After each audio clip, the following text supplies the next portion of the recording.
Well, my coming here really stems from, I suppose, as far back as 1973-ish, when I suddenly found I was making a modest amount of money and thought that there ought to be better things to do with it than what other people would consider to be the appropriate trappings of such success.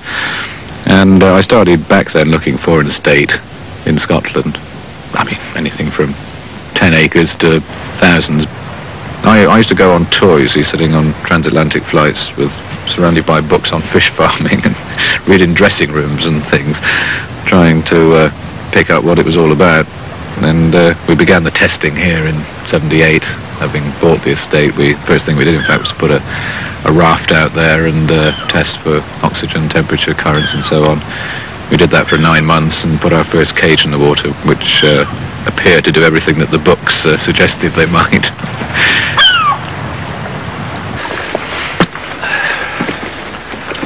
It really does take the pressure off the wild species, and I think most people are aware that wild salmon are diminishing in numbers, or at least are being caught in less numbers. They have certainly been overfished for a great many years now.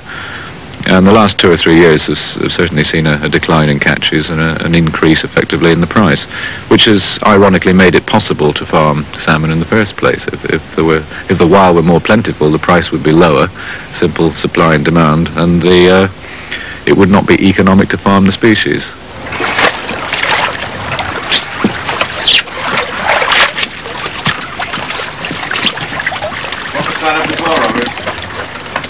No, leave that in there. A good wild fish is terrific, but an average wild salmon being netted at sea tend to be badly handled on occasion.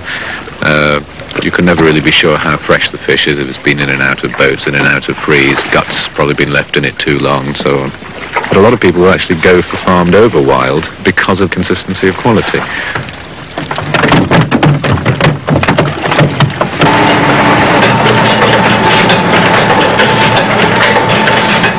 Well, I think salmon is always going to be, relatively speaking, at the luxury end of the food spectrum, but I think these days people take their eating more seriously, and smoked salmon is one of those available items at a reasonable price, although it is obviously a luxury. And salmon being a fairly low-fat, high-protein, good-quality fish is ideal, I think, alternative to the Sunday roast or any quality meat.